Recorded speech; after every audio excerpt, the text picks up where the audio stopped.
Negara kesatuan adalah negara berdaulat yang diselenggarakan sebagai satu kesatuan tunggal, di mana pemerintah pusat adalah yang tertinggi, serta satuan-satuan subnasionalnya hanya menjalankan kekuasaan yang dipilih oleh pemerintah pusat untuk didelegasikan.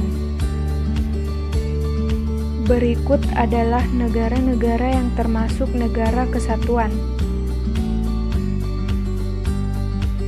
Kemudian bentuk negara kesatuan. Bentuk negara kesatuan adalah bentuk negara yang sederhana tetapi dapat menghasilkan negara yang kuat karena hanya terdapat satu pemerintahan yang berdaulat.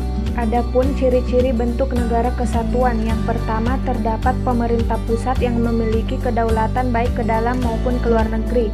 Yang kedua terdapat satu undang-undang dasar yang berlaku untuk seluruh wilayah negara. Yang ketiga, terdapat satu kepala negara atau pemerintahan. Yang keempat, terdapat satu badan perwakilan rakyat. Keunggulan bentuk negara kesatuan. Yang pertama, negara kesatuan secara struktural lebih sederhana jika dibandingkan dengan bentuk federal. Yang kedua, apabila terdapat kekurangan tenaga ahli dalam pemerintahan, maka akan disiapkan oleh pemerintah pusat.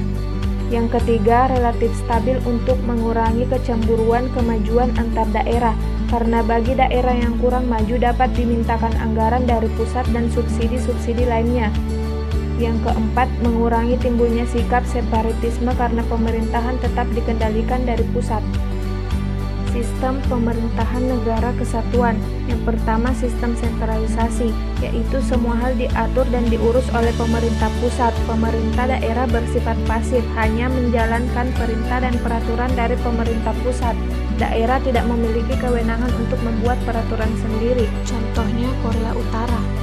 Kebaikan negara sistem sentralisasi. Yang pertama, terdapat keseragaman hukum di seluruh wilayah negara.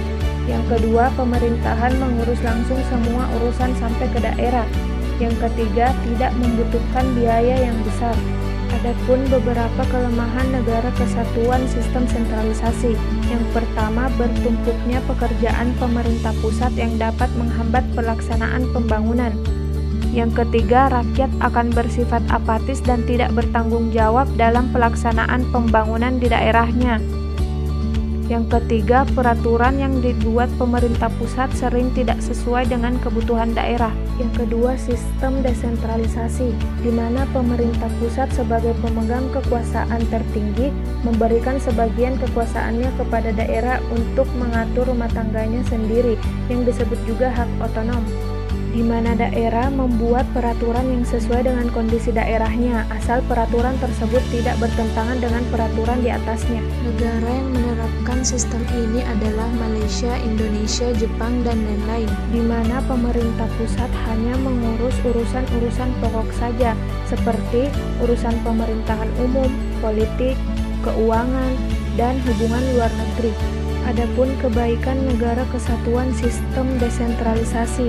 Yang pertama, pemerintah daerah dapat membuat peraturan yang sesuai dengan situasi dan kondisi daerahnya.